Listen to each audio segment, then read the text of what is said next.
Bonjour et bienvenue, voici notre tour d'horizon économique, géopolitique et boursier. Nous sommes le mercredi 28 mars et pour comprendre comment tourne la planète finance, c'est sur la bourse au quotidien et nulle part ailleurs. Et l'épisode du jour s'intitulera Porte de saloon et château de cartes.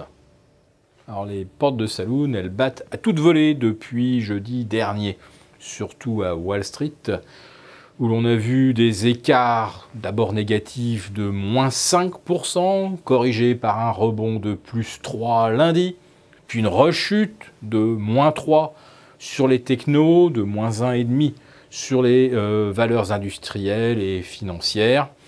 En fait, on passe de la panique à la baisse, à la panique à la hausse, et puis repanique à la baisse. Et cette fois-ci, eh bien, ce sont les GAFA qui se font démonter. Alors, pas toutes pour l'instant, mais Facebook en est à 18% de repli depuis que l'affaire Cambridge Analytica a éclaté. On comprend enfin que les réseaux sociaux fournissent de la matière à de véritables machines de guerre qui vous vendent tantôt un président, tantôt un Brexit, tantôt, eh bien, peut-être bientôt également une guerre.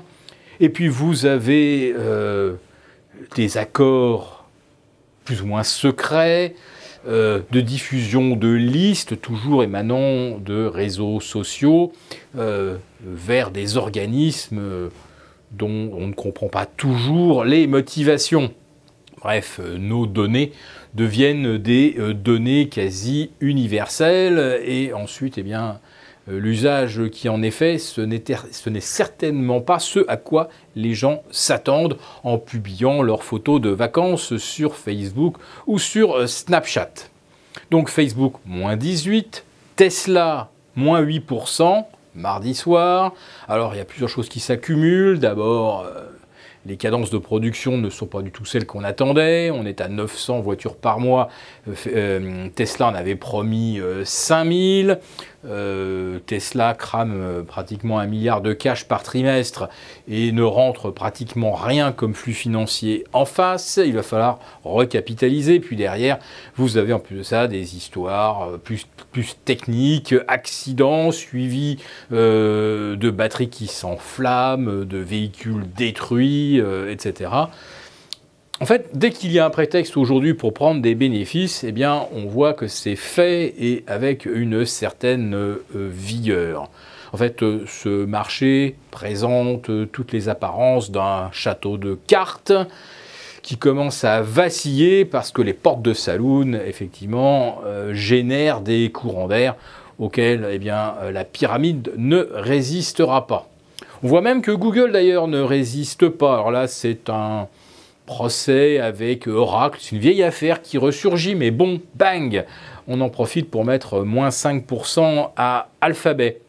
Alors le seul qui résiste pour l'instant, c'est Amazon, mais la valorisation d'Amazon, elle est tout simplement stratosphérique et bien au-delà de toute hypothèse de rentabilité et de dividendes, en supposant qu'Amazon ait fini d'étouffer tel un constrictor tous ses concurrents, toutes les chaînes traditionnelles de retail aux États-Unis.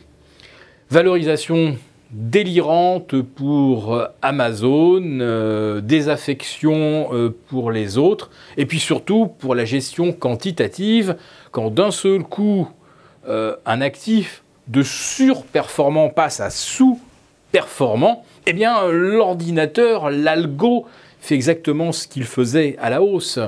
Il pyramidait les valeurs qui faisaient les meilleurs perfs, et ils vont sous-pondérer, voire peut-être passer à une vente agressive sur celles qui se mettent à sous-pondérer. Et à plus forte raison si en plus de ces ventes-là s'ajoutent à celles d'opérateurs qui réduisent leur levier, qui se disent « Où y a-t-il des bénéfices à prendre ?» Ah, tiens, les GAFA, depuis l'élection de Donald Trump, on en était à plus de 50% de gains. Il y a peut-être là aussi quelques bénéfices à matérialiser.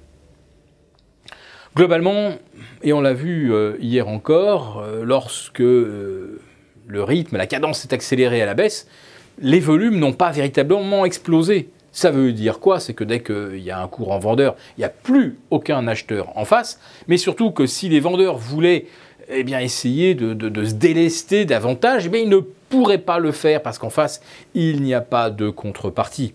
Oui, l'orchestre a cessé de jouer dans la salle de bal, tout le monde voudrait prendre les issues, elles sont toutes condamnées ou quasiment.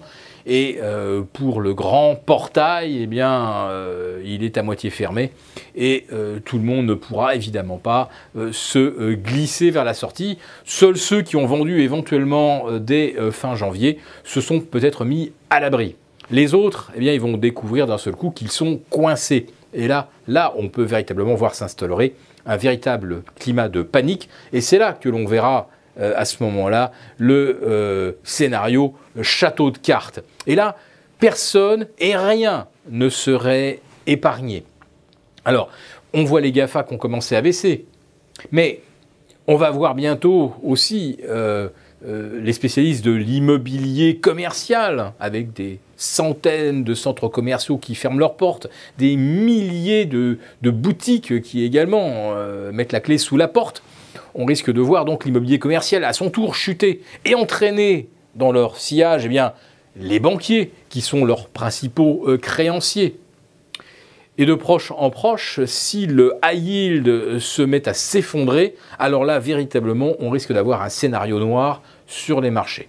Donc, nous avons couvert les portefeuilles. Nous avons même conseillé la semaine dernière de profiter du rebond du CAC vers 5003 pour prendre davantage de positions, enfin, être plus agressif sur les BX4 et les BXX. Là, réellement, nous sommes maintenant dans un contexte où si jamais on devait avoir un dernier ultime rebond, il faudrait là vraiment saisir l'occasion pour terminer de constituer des positions offensives à la baisse.